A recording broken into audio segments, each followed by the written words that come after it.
Good morning. You're listening to Drinking Socially, the official Untappd podcast. Your inside look into what's happening in the Untappd community and the world of beer. I'm John, and 2020 has already been a year of more beer for me. I've been having a great time checking into all the beers I've been consuming. We've also had a lot of fun seeing people earning the Drinking Socially badge along with us. That's been a great addition to my weekend untapping. So we're hopeful that this episode's homage to the beers of yesterday makes it easier for our friends across the pond and even here in the States to earn the Drinking Socially badge with us here in episode 3. And I'm Harrison, and today it's really going to be a fun one. We are going to do a little bit of time traveling, maybe in more ways than one, but certainly going to start by drinking some beers of yesteryear, maybe some yester beers, if you will, or maybe, anyway, don't think about that too hard. I'm just trying to say that we've got some classics lined up. The beers that we kind of like attributed these beers to planting the seed that then would turn into the beanstalk towards the clouds where these beer giants we now enjoy roam free. Is that clear to everybody? This is going well. If you're waiting for like a golden goose pun, I'm going to let you keep waiting. Excellent. All right, these jokes are running long. I'll see myself out. I'll find the door. No, but first, as a reminder, Drinking Socially is released every other Wednesday morning. It can be found at podcast@untappd.com. Or wherever you listen to podcasts. Right, perfect. Great intro, Harrison. A lot of egg jokes. More egg jokes than I've ever heard in your intro before. Yep, what'd you do this weekend? Are you omeletting now full time? That's right. I had an excellent weekend, John. No, we drank some beers as is tradition. And I really didn't like... Kind of 2019 is really following me into 2020. I'm referring to my kind of year in beer where I think my top most checked in brewery was Hopfly, and I just love what those guys do. So they released a double IPA called Dark Energy last week. It was fantastic. Nice New England style double IPA that I consumed some of. But really this weekend, kind of what was filling my beer brain was the imminent return of Troegs Nugget Nectar to North Carolina. We're like one of the last states to get it, but that's okay. I'm just happy that it's going to should be here any week. So I'm subscribed to it on Untappd. We got that little bell next to it. Nugget Nectar's name is yellow. So that means that first verify any that gets it near me. They're popping on my phone, and I'm going right there after work. And I know I'm not the only one in the office that has that checked. You'll grab me in that. And that's where we'll be. And you can find those check-ins soon if you're not seeing them already. But that's kind of what I was thinking about. I saw the release from them saying, we're coming, North Carolina. We'll see you next week. And I'm pumped for that. How about you? I'm just thinking about Nugget Nectar now, and that's a yesterday beer for me. Yeah. I had a great experience at a local brewery here in Wilmington, Flying Machine Brewery. They released a beer called the Weighted Blanket, which, I mean, the name's already great. I think they classify it as a nitro pub ale. Yeah. And I was fortunate enough to be in there this past Saturday. I grabbed a pour of it at the bar, and I took a sip and turned around, and the brewer was right there, catches me kind of smiling and grinning as I'm dissecting this beer. And immediately he's like, "Oh, what do you think? First sips, what's going on in there?" And I kind of smiled and I was like, "This is great. It reminds me, don't take this the wrong way, but it reminds me of a Boddington." Right. And he kind of laughed and, talked about looking at Boddington clones before he built this recipe for that brew system. Mm-hmm. But it was amazing, and it made me remember how great a nitro can or a simple nitro, pub ale can be. I had a few of them, enough where the check-ins got blurry towards the end. Excellent. And some news, too. A couple of things we're going to talk about later in the show. Maybe some visits from certain seafaring historical figures. We'll get to that in a bit. Yeah. That was a horrible foreshadowing. We'll see, though. Maybe it wasn't. Maybe we'll go, or maybe you already know.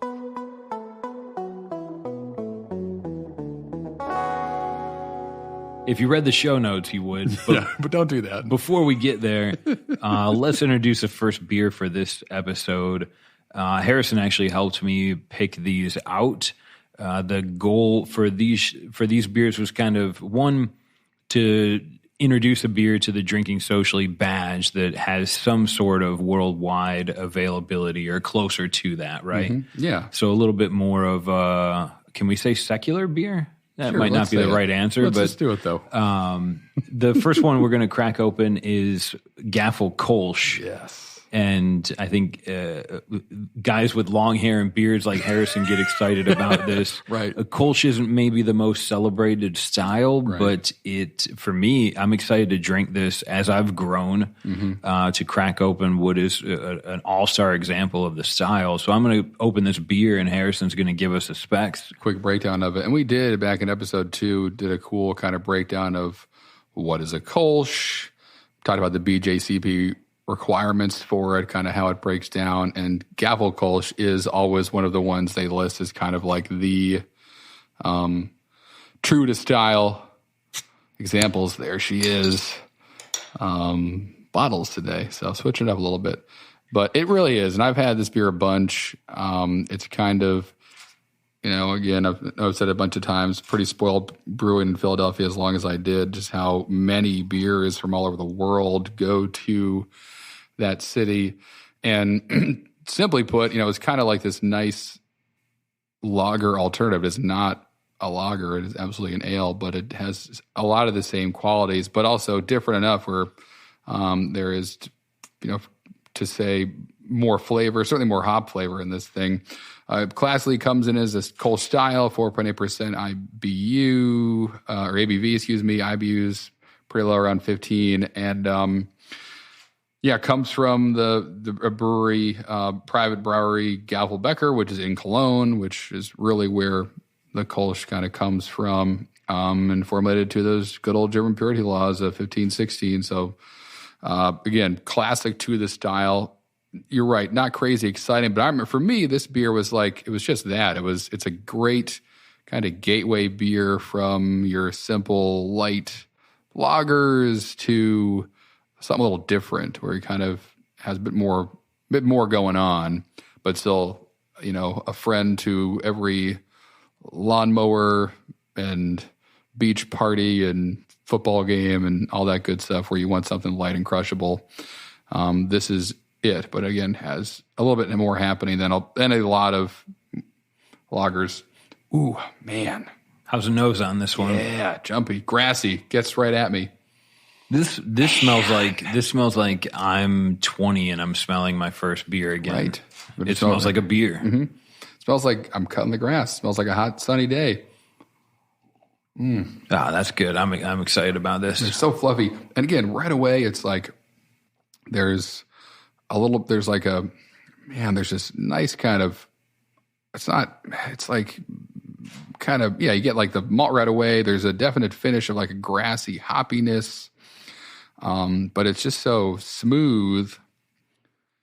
There's not like a lasting bitterness at all, but you get more than if you were, again, drinking like a light lager, where this thing would kind of just taste clean all the way through. There's a bit more happening at the end of this guy. Not as spicy hoppy as a Pilsner, right, but not as that's a good point too. Easygoing as just a really cold fermented lager. And the Kolsch is a style that I don't understand. I know that it's sort of a mixture of is it an ale with lager yeast? Harrison, do you mind if not that it matters to anyone, but why is a Kolsch different? Right. Or unique, right? In that it's not a Pilsner or a lager or any other. Why is this one so different? Right. Is the question I'm trying to ask. Yeah, it's right in that middle ground. So it is. So, all right, I'm trying not to get on too many tangents. Let's just, no promises. But but John made a great point about the yeast you use in a Kolsch is an ale yeast, although some people refer to it as a hybrid yeast because it's an ale yeast that works really well at lower temperatures. So you could absolutely make a lager with Kolsch yeast and lager it.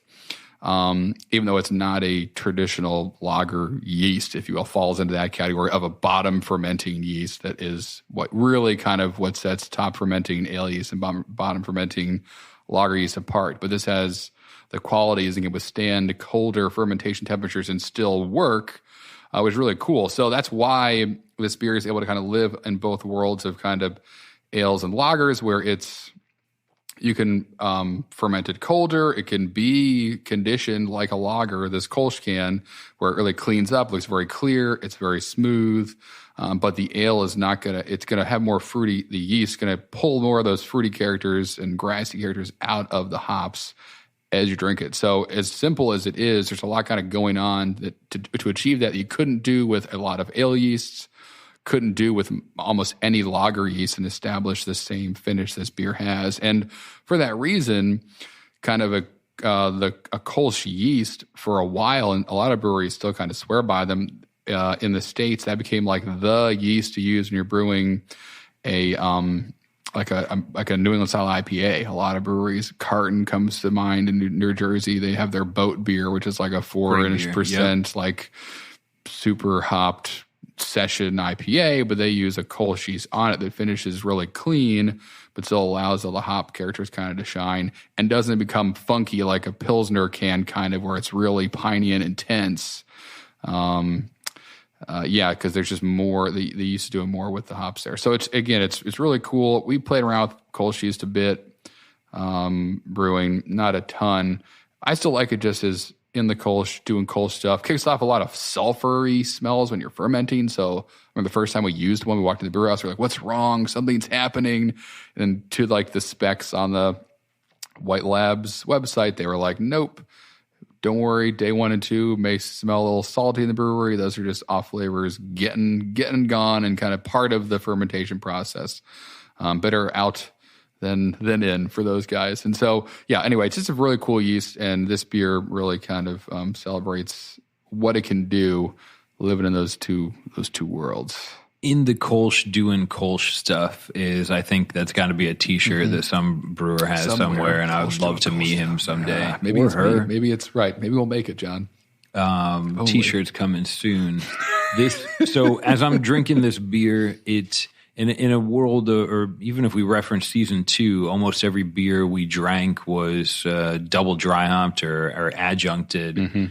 And in my opinion, that's exciting. It's a little bit easier to tell a story about it. Right. But there is to go back, if you're a chef for 10 years, you want to go back to the basics, start with meatloaf, make a better meatloaf. Exactly. This is a bad analogy. No, you're right. You're right. This is a great kind of, if you go back to where beer was before it was full of marshmallows and other chocolate things are delicious. And This is a great canvas.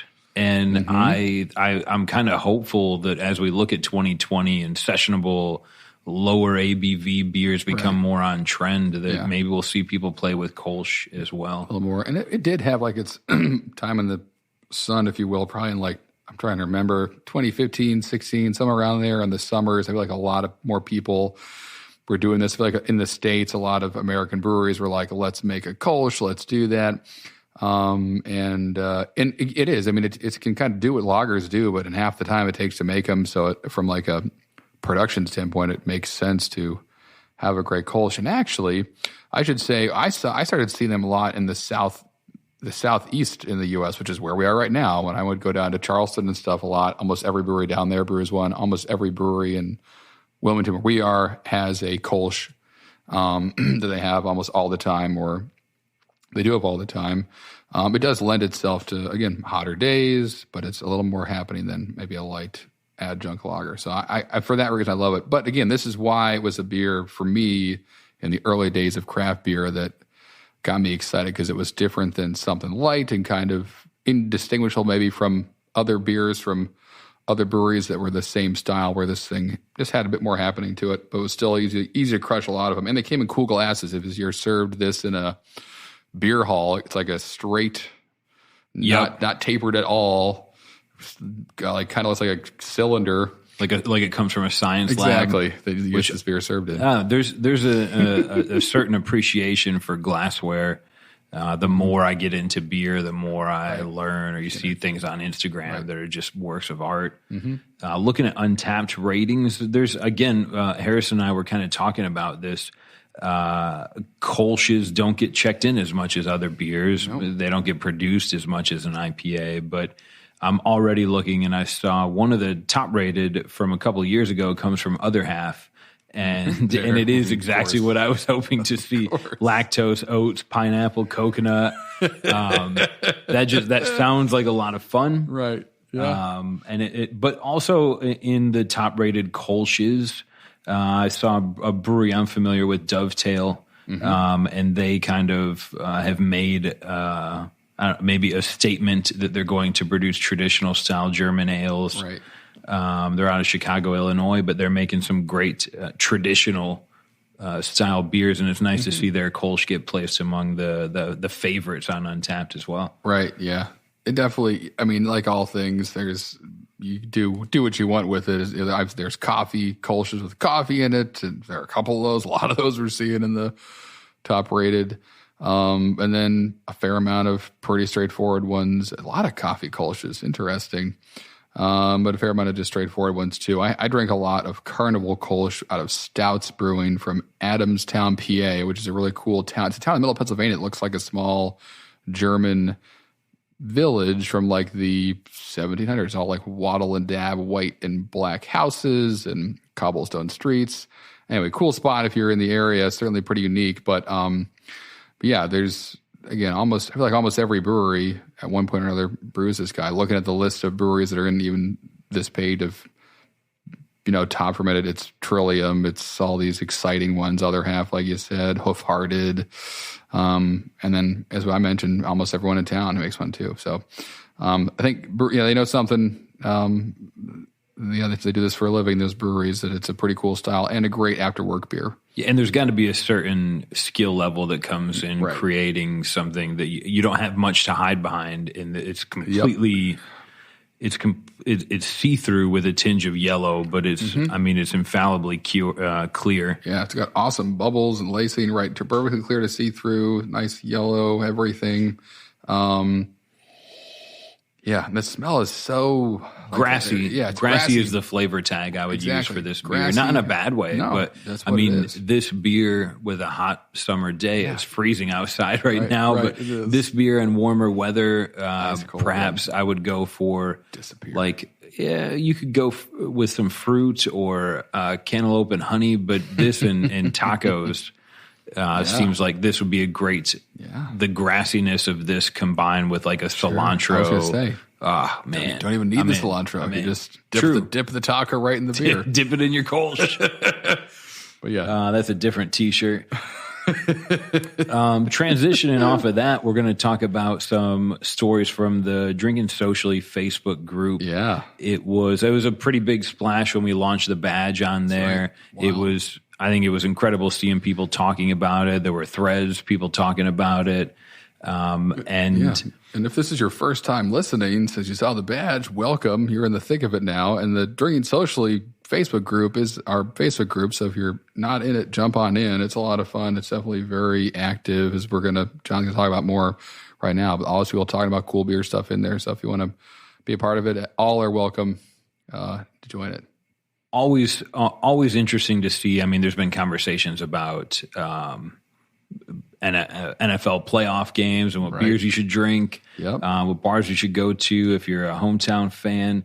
A couple of bullet points that caught my eye. One of the users that Matt's always posting some really cool stuff.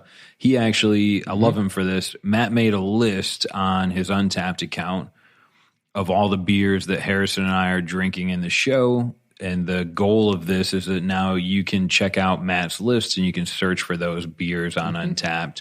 So if you don't want to keep up or search for each one individually, there's a link right in the Facebook group. Check out the list that Matt made. And then when you're in a new area, click find and you'll be able to see if Gaffel Kolsch is available nearby, or Tropicalia, or any of the ones we've drank so far on season 3. I thought that was a great idea. Taking it a step further, Luke is he's kind of doing a deep dive into analytics inspired by the year in beer we put together for the end of the year in 2019. And Luke's he's downloaded all of his Untappd data as a supporter. And now he's trying to build some, I'm just going to say algorithm, because it sounds cooler. It does. but he's trying to weight, how does an ABV affect the way he rates a beer? Or, did he have it at a sports bar or at a tap room? Right. How does he rate styles? It was really cool to see somebody paying that much attention to it, and I kind of hope to follow along there. Yeah, I'm sure. More exciting news, Pavel and David back-to-back came into the group, and they both posted they had their 10,000th check-in on Untappd. 10,000 unique beers on Untappd. Impressive. That's a long journey. I think Pavel did it sooner.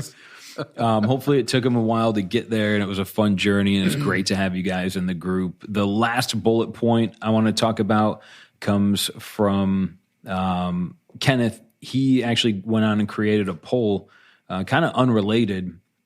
Andrew made a beautiful post about his Mount Beermore. I think he photoshopped it. It looks beautifully, kind of carrying on our introduction to Mount Beermore. But Kenneth created a poll, and this is a question I pose to you as you're listening. I'm going to ask Harrison as well.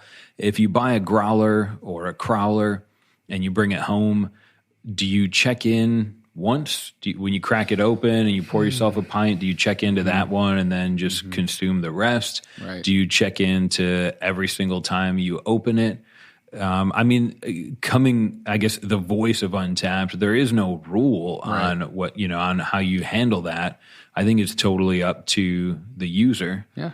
But the overwhelming majority was that you check into that beer once. Right. I think if anything, I'll admit it's easier for me to do it that way. But Harrison, do you have you bring a growler home? Do you have any guidelines for that? I mean, to be honest, John, the last time I brought a growler home was probably like 10 years ago. Crowlers. Sorry, man. How about crowlers?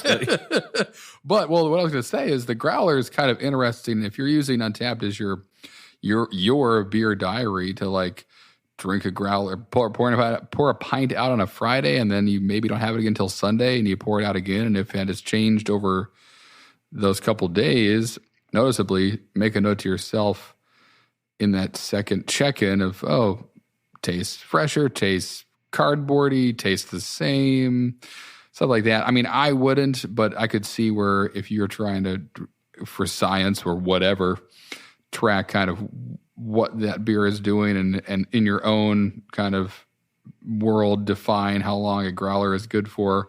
Cool. But for me, crowler, open it up, check in once. That's it. I'm definitely with the majority there.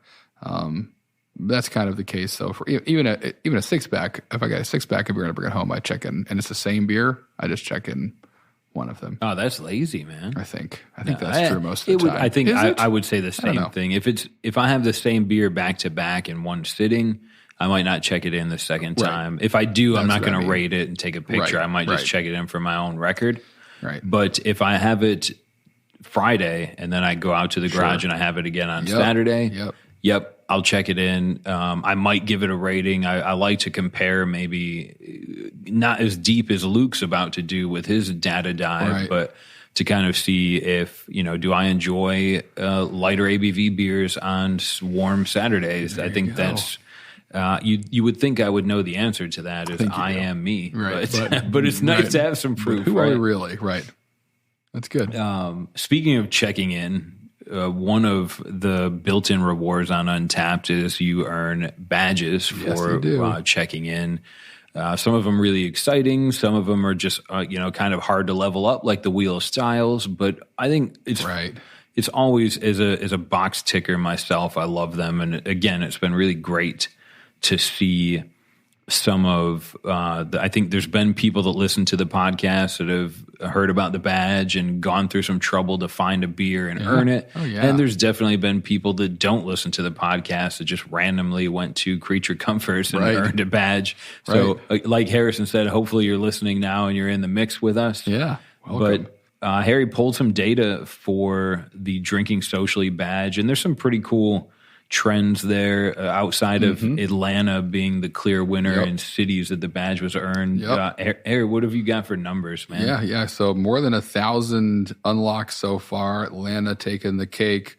Columbus, Ohio, though, jumping in second place, and we did have a platform beer too, so that makes sense. And And really, this is kind of interesting. The number one venue was the Chicken and Beer, which is in the Atlanta airport, in like That's Concourse awesome. D or whatever I've it says. been there. Yeah. So today, one of the guys we work with is there right now, checking in beer on the way to his honeymoon. I saw before we started, and I was like, you gotta be kidding me. That's where our badge was lighting up this past weekend. So small world, but clearly the spot to be in the Atlanta airport. If you're not going to Chicken and Beer, you're Concourse D. What are you even Check doing? It out on Untappd. Just book a flight to anywhere just to go there, it sounds like.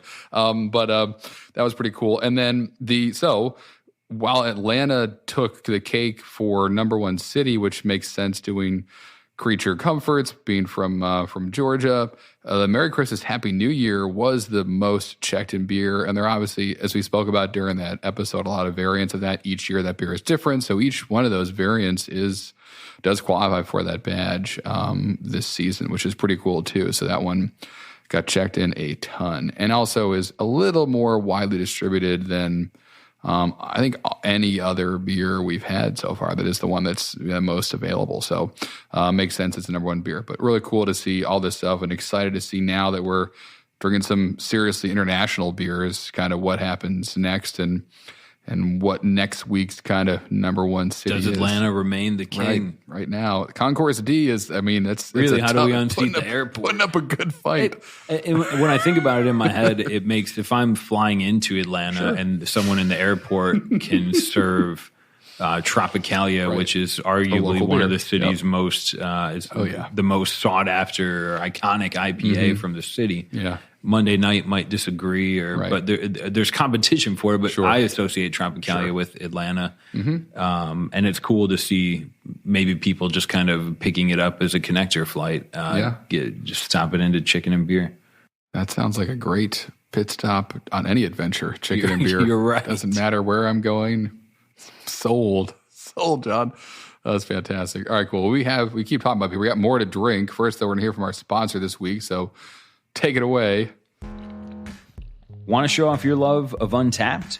Check out our online store and pick up Untappd branded glassware, shirts, sweatshirts, hats, more.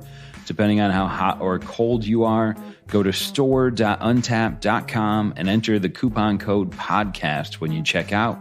That'll get 20% off anything you order. That's store.untappd.com.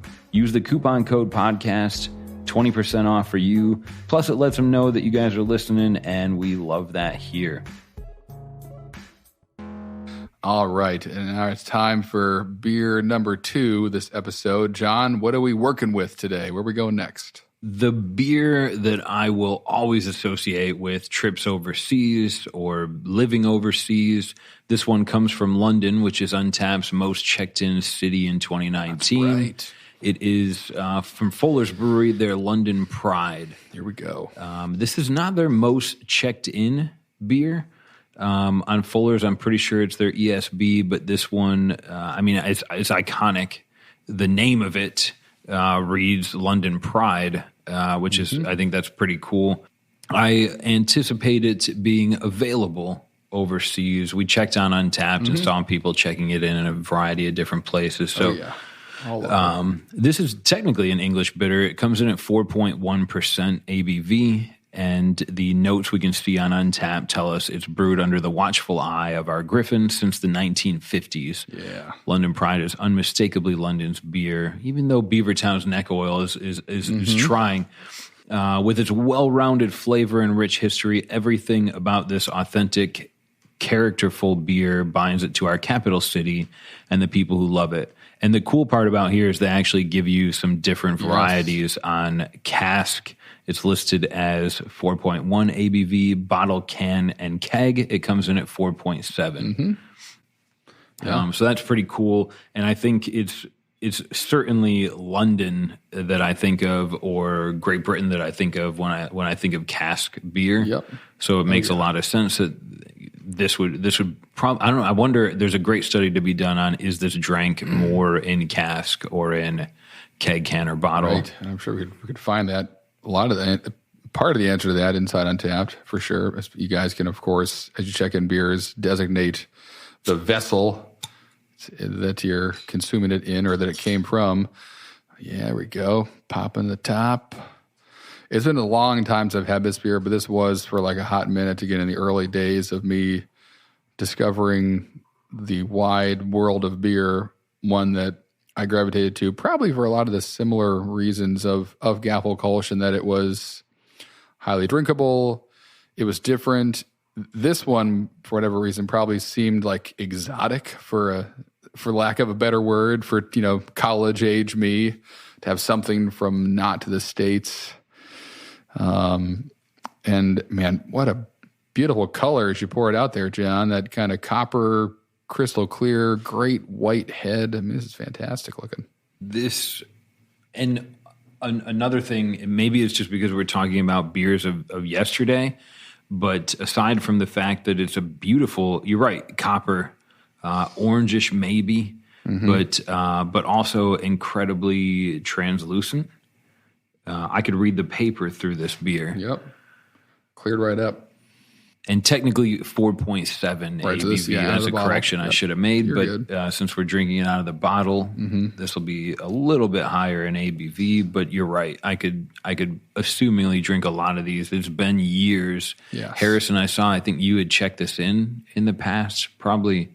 Well, I think the last time I had this was before Untappd even existed. So, okay, never mind. Gaffel, I checked in Gaffel a little while ago, but this will be the first time actually checking it in. But yeah, to that end. So go ahead and do that right now. And I'd love to, one of my many goals, and it's a long list of kind of beer goals of my life, is to have this in London on a hand pump somewhere, anywhere.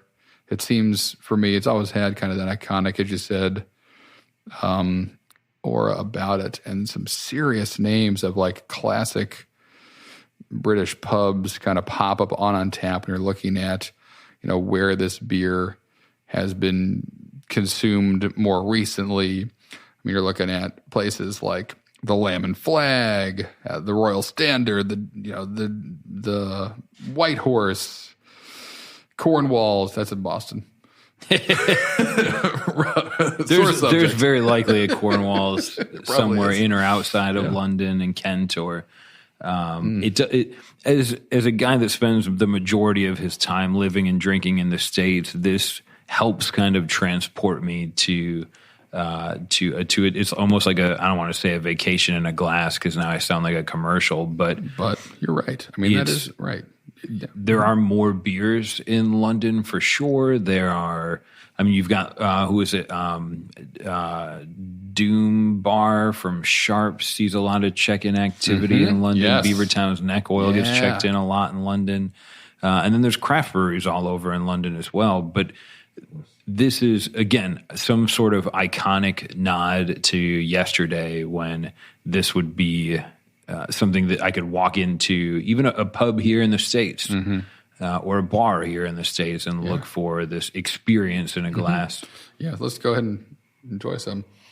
It smells like caramel and butterscotch, everything. right on the nose. Exactly. And really, like, just coming from the Maris Otter malt, this beer is pretty much like just Maris Otter 2-row, which is a pale malt, and like maybe a little bit of crystal whatever to give it some color. Whew. Yep. Just like that. That to me, it's so funny how everything can come full circle, where, to sum up my beer journey, it was, beers everybody drank in college, these kind of beers, a little different than IPAs, now double IPAs. You can kind of get into the weeds of all this crazy stuff, and then something like this kind of calls you back to, you almost know when you drink it, like, this is what, retired me is going to have at the end of or the beginning of every day if I'm retired. That's like so approachable and smooth, and it just kind of it's like timeless. It is a little bit of a time machine. There's a beautiful simplicity as I share this beer with you. There's not, contrary to most of my check-ins, there's not a lot going on with this beer. Yep. It's simple, but not in a diminutive way. No. I think some of the best food you'll ever have comes on a plate with 4 ingredients. Right. Yeah. This beer is produced to take those 4, 5 basic ingredients and just make them sing together. This is a great point. It almost is like that backdrop for your fish and chips or whatever, like you're eating. It can kind of just make it all come together and yeah, man, this is awesome. Adds to the experience without overpowering it. Right. The carb on here is unlike most I've had from a bottle as well. That's a good point.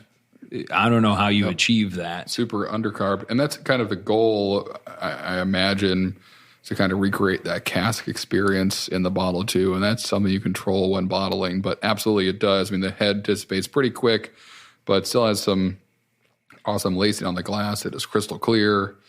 But a great color. I mentioned earlier that I was reminded of a Boddington's Pub Ale, and maybe it's just fresh on my mind, but no, you're right. For a carved bottled beer that is not nitro, this is close. This scratches an itch for me. I mean, they're almost so I mentioned Maris Otter before, which is a kind of British two-row base malt that makes up, for this beer, probably like 90% of the bill, and most classic either English bitters, best bitters, ESBs, they almost all are 70 to 95% Maris Otter malt. So they all share very similar kind of characteristics when it comes to what they taste like, all the classic ones, in a good way. And then you get into kind of like, okay, well, the water in Manchester versus London is a bit different, so Maris Otter there is going to do more, something different, something's happening. Same thing here with New York pizza, right? Right. That's right. Exactly right.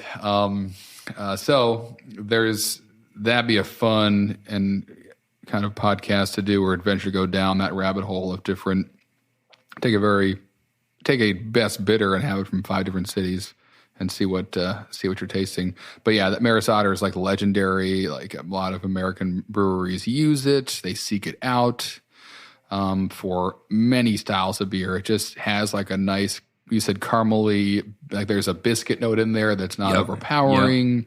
Like you would find from a Victory malt that is like, can become like a wet bread really quick. Like it's just different, and you don't get that from most pale two-row American malts. Maris Otter, you got to go get it and go across the pond to find it. So here they are utilizing it, beautifully, really just letting that shine. And in a day and age when like everyone wants to talk about how crazy different hop flavors are, I will talk just as long about cool malt flavors coming through beers. It's and I think we're starting to see that a little return to as the average craft beer drinker kind of also ages along with us, John, returning to, again, that same proverbial pond from whence the tadpole crawled out of. I'm loving it. See, I could drink it in like 2 gulps, though. I'm forcing myself not to. This is, we've made mention to this, and it's not something I pay enough attention to, but I think what makes this beer so good for me is the fact that it's balanced. It's called an English bitter, which I think may scare people away. Right. There's really no bitterness in it. If you've got a palate suited for today's beers, right. The bitterness is there for marketing, not as an IBU warning. Right. It's balanced. It's caramely on the nose, but it's not too sweet. It's just there like a nice blanket. Yep. Exactly right.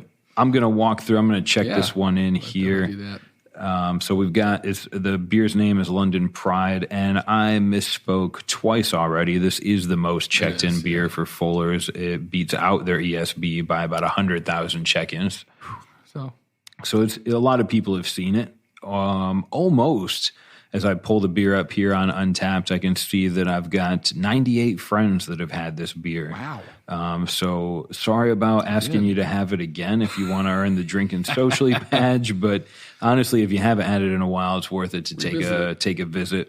Especially this time of year. And it is, to that point, it's also one of those beers where, like, if it's cold out, I want it. If it's hot out, I also want it. Like, it's this weird kind of chameleon thing where it can almost, like, give me what a brown ale gives me, but it can also give me what like a pale ale gives me at the same time somehow.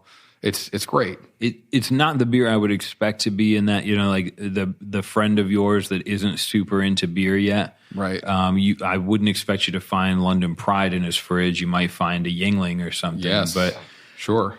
But if you're ever at a friend's house and they have a London Pride and you don't remember what it tastes like, my ringing endorsement is to do yourself the favor and crack one open. Oh, yeah.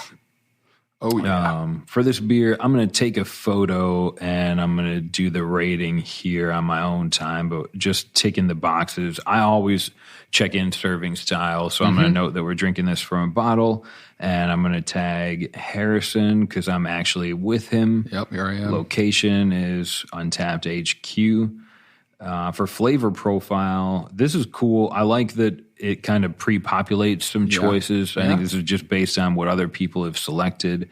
There's a whole bunch of tags you can search for, but honestly, for me, I'm going to echo it is very smooth. It tastes kind of light, and I'm going to search for balanced because I think I'm going to add that one too. So we'll put those on for flavor tags. And then lastly, the purchase stat location. Harrison, you got this at Lecter's shop, didn't you? Cape Fear Wine and Beer. We saw him on the Facebook group. That's right. Steining a beer with a giant hot metal rod. It was an awesome video.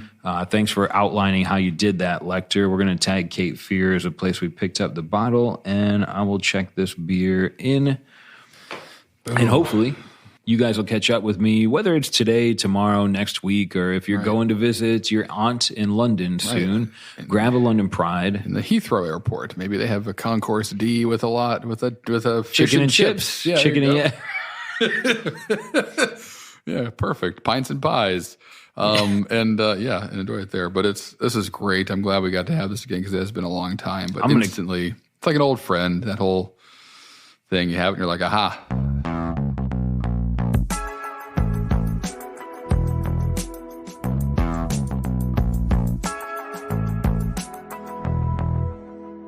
I'm going to try and save my last couple of swigs here as we go from paying homage to yesterday to kind of talking about some things that are newly happening in the beer world. Harrison pulled some headlines that caught his attention. Yeah, some great news updates, and really kind of I've been following these as this happened. The biggest one probably since we all last got together was the Oscar Blues rebrand kind of launch of their core beers. Really all their beers, they're kind of doing a whole rebrand. It's a little bit different, but not going to walk by it in the grocery store or bottle shop. Still very easy to see what Dale's Pale is and make no mistake about that beer. Same with all their brands. But I thought it was cool to see that. And they're also, as this is happening, kind of introducing some new ones. They have what looks to be a series called Slow Chill. That's going to be just lagers. The first one is a Vienna lager that's out now that, from reading about it on Untappd, looks amazing, but excited overall as we're sitting here drinking some pretty, not lagers, but sessionable, easy-to-drink beer, have some lagers coming down the line from Oscar Blues. Their Mama's Little Yellow Pills, which is also part of this rebrand, an awesome lager to drink all the time. It's a nice go-to. But so a lot of stuff happening with them, but the biggest news is this rebrand, and it looks like, and we've kind of spoken about this before, this year is a trend to watch, but it looks like their Pinner, which is their number 2 checked-in beer on Untappd, but their Session IPA is kind of slowly being phased out, and 1E, which is their new 100-calorie hazy IPA, kind of replacing it in line with all these other the rebrand they're doing. Everything looks, again, kind of all on the same page, pretty consistent there, of course, with this rebrand. But yeah, interesting to see. No official word on Pinner's future, but from everything I could see on their website, it's just not there anymore, which was one of my favorite beers they made. But not bitter. But at all. I'll live. I'll live. I'm really excited about the 1E or 1Z. And the whole trend of kind of low-calorie, hazy session beers. I think those are going to come up in an episode here pretty soon. They will, for sure. We hear you out there. We're just kind of taking our time to figure out how to do it. But I like the rebrand. I mean, if you haven't seen it yet, check it out. For whatever reason, Dale's pops more. There's a little less happening on the can. And their Can of Bliss series it's all very psychedelic and very cool. The kind of Scottish tartan on the Old Chub is great. There's just lots of just having fun with it. Old Chub might have introduced me to a Scotch ale. I'm not sure, but I remember drinking that and wondering, where the heck is this been? Right. I got to so quickly. We should just have it on the podcast one day. But my Old Chub story is I watched a movie. I grabbed a 6-pack of it because, God, what did I had a Scotch ale somewhere. Oh, I brewed. This is what it was.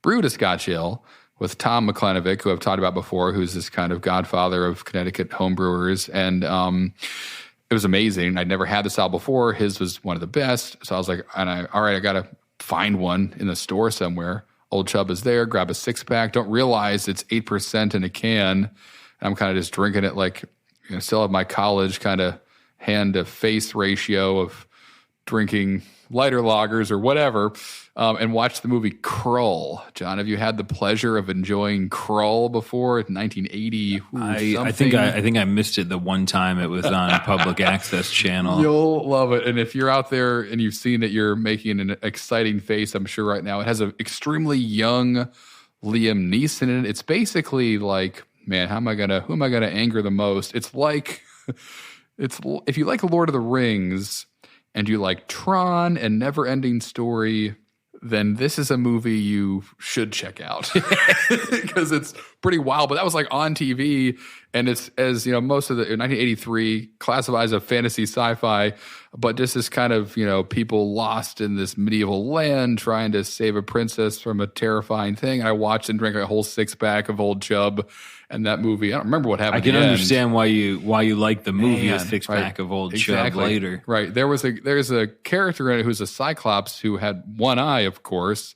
I think while I watched it, though, I didn't even realize he had one eye. I was kind of just like that, so all the Old Chub was doing its magic, and he probably had 7 eyes, which was fit in just as well as one with how weird that movie is. But anyway, every time someone says Old Chub, I'm like, Krull! I want to talk to you about Krull, and inevitably I've never seen Krull. But if you'll find your if match. you want to check it out, I mean, it's out there, and it's hilarious. So anyway, Oscar Blues, awesome rebrand. I'm loving it. I'm definitely check out. Their Dale's is one of those beers. They get kind of like, the Fat Tire Brewery, Dale's Brewery. Dale's was Oscar Blues, probably more than Oscar Blues was. Right. A lot of times, I remember working in a craft beer bar in Philadelphia, people would order to say, "Do you have anything from Dale's Brewery?" Yeah, I'd be like, "What do you? That's not a thing." I mean, I see what Dale's you're Brewery. saying. Right? Sure. And, so I guess, we're friends now. Right. You really know him well. My mistake. You're referring to him on the first name basis. But yeah, it's one of those. But again, maybe it flirts with one of our Mount Beermores one day. I don't know. I mean, I wouldn't be surprised if it showed up on mine eventually. But certainly an icon. Again, a nice refresher, and that's cool to see that it's not totally different, but just different enough to make me want to go revisit it, which has been a little bit. The other thing I saw, John, I think you saw this too, and I did a horrible job at foreshadowing this earlier in the kind of lead up to the news section. The visitor, is this what it's coming back to? That's right, Captain Pabst. So I'm saying Pabst, like Pabst Blue Ribbon. If you haven't seen this yet, they are launching a kind of craft beer line under the brand Captain Pabst. There's going to be a couple different variations of an IPA. The first one being Seabird IPA, which, as we just talked about, no surprise, is going to be a 4.5% kind of hazy IPA. So here we are with kind of one of the masters of kind of crushable lagers jumping into the crushable IPA game. So I, for one, am excited about this, reading about it, kind of deeper into the story itself. Looks like there's going to be a pretty big party at this. They're making in Milwaukee a tap room called Captain Pabst Pilot House. It's opening up March 28, 2020, which is also the 184th birthday of Captain Pabst himself. So pretty cool if you're in the area and you want to do something unique. That definitely checks all the boxes there. But this just, I don't know, to me, got me excited. Right away, I was like, what is this? And you read about it, Magnum, Citra, Cascade, Mosaic hops. Okay. Like, right, exactly. 44.5%, 45 IBUs. I mean, a big kind of benefit of being a big brewery like that is you do have access to and the means to get as much great, hops as you want in huge quantities and dump them into an IPA. So let's see what this does. But it looks great. Pictures look cool. I'm excited about it. I'm eager to get a taste of this one here and kind of see how a large brewery like Pabst approaches. I mean, the IPAs as a trend I don't even want to say that anymore in 2020, but it's cool to see. I know Pabst is the blue ribbon. Sure. They had a pretty good marketing thing with the coffee. The hard coffee. Pabst, I still haven't gotten to try any of those, but what I think makes me most happy about this, and I haven't done any research to say that it's true, so there's a disclaimer, but I think it's really exciting to see a brewery that's been around. I mean, this is named after the captain of a boat in a lake 100 years ago. Yeah. These guys have been around for a while, and they're making some changes to their brew house, and they're making some changes to the beers they produce. Yeah. And I would say that's influenced by the popularity of craft beer. And I think that's really cool. Yeah, no, it's cool. And if you're in Milwaukee listening to this, you're probably like, you guys are, to someone who lives in Milwaukee, Pabst might be a little bit different than anywhere else. I mean, they do have a brewery and tap room there where in the brewery on site, like the smaller kind of pilot brewery, they brew all kinds of, they got a Goes on tap right now. They got a couple IPAs. That's really cool. They got an amber lager. So they're brewing, it's a bunch of stouts. They have a hard seltzer, no surprise, a Dunkelweiss. So on like the smaller scale, they've been playing around with this idea for a while, and kind of, I'm sure, using that as that space as a kind of testing ground for, all right, if we were to roll something out a little bit bigger, what let's try some recipes here and have the fine folks in Milwaukee be our kind of guinea pigs. So you may have already had. It's a great guinea pig. Right, you may have already had Seaward IPA just under slightly a different name. I think it actually used to be called just Captain's IPA, and it was available at the Milwaukee Tap Room for Pabst. So, and they actually have won like tons of awards and like the Great American Beer Festival awards coming out of this brew house. So they, that's really exciting. So that, like, knowing the backstory, there's kind of like two different worlds of Pabst. There's the one and it's brewed all over the place that you've had in a can at a rock show in someone's basement, and then there's this brewery in Milwaukee that's kind of been doing its own thing. So I'm curious as heck about it. It's nice, and then I get to, we'll taste it, and if it's good, we'll know right then and there. I'm hoping any kind of, that's the great thing about beer is it's it's good as soon as you have it. So that'll be cool though, to actually get in there and check it out. And it looks like March or so, maybe seeing it pop up in a couple places outside of Milwaukee. So go ahead and follow it on Untappd. Subscribe to that beer if you're curious too, and it'll tell you when it's at a verified venue near you.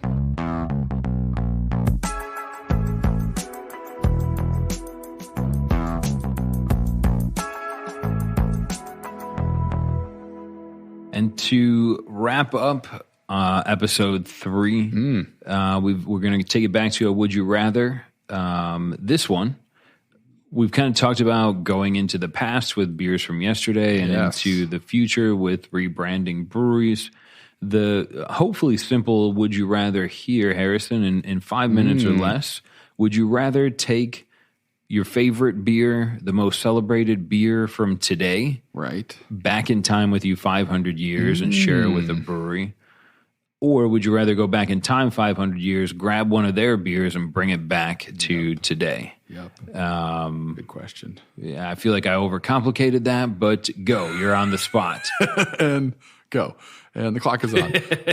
You're already down to 4 minutes. So here's what you do. So here's the conundrum, or the kind of question one is, which do I do? If I go back in time, what am I bringing? Probably off the top of my head, Pliny the Younger.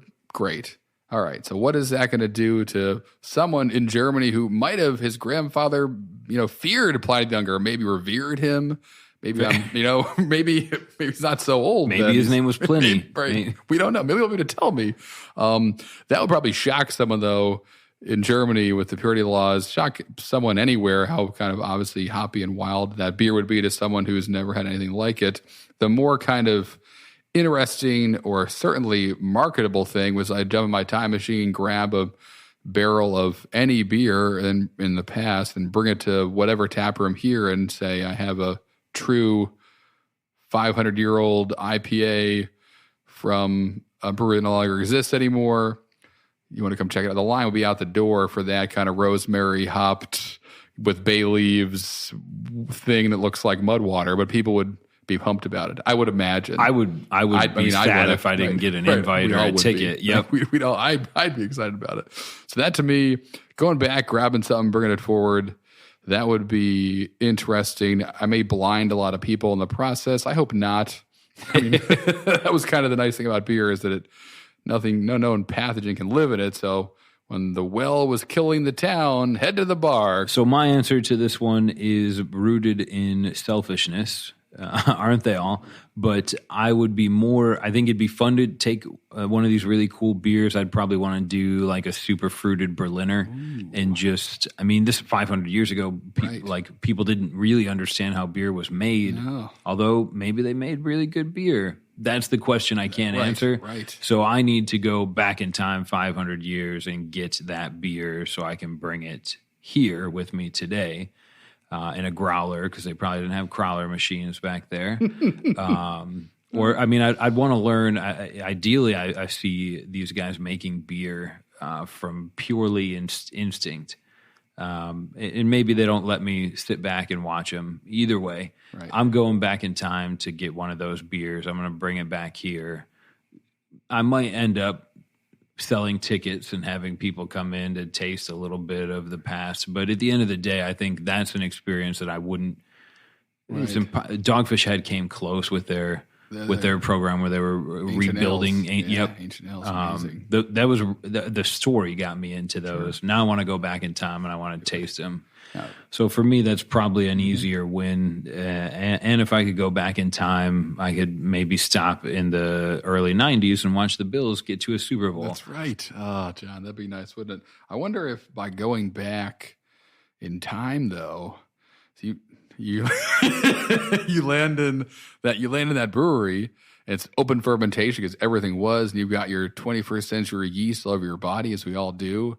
And that kind of floats in the beer. And by you traveling back in time, you inevitably, through just the hop dander that exists on all of us who love great beers, just change the brewing forever because you're near. Unintended butterfly effect consequences. Yep. It'd be scary to come back here. What would that look like? I guess we'd know instantly if any of us do go back in time. The whole beer world would change, almost like it did when hazy things exploded on the scene a little while ago. Happened. Maybe that was just a rift in the past, John. We don't have enough time to dive into this deeper, but. Either way, thank you so much for getting through episode 3 with us. The Super Bowl is just a few days away, so make sure you enjoy your favorite pint. Check in. Untappd's going to do a badge for that game, which is always fun to earn. And I think we're going to try and do some fun stuff on social media, maybe try and come up with a way to support San Fran versus Kansas City. Right. Either way, it's going to be a great game if you're watching. Thanks for listening. Show notes are going to be available at podcast.untappd.com. If you have any questions or feedback, you can connect with Untappd on Twitter, Facebook, Instagram, or you can connect with Harrison and I directly on our Facebook group, Drinking Socially. And we'll see you in 2 weeks. Cheers. Cheers.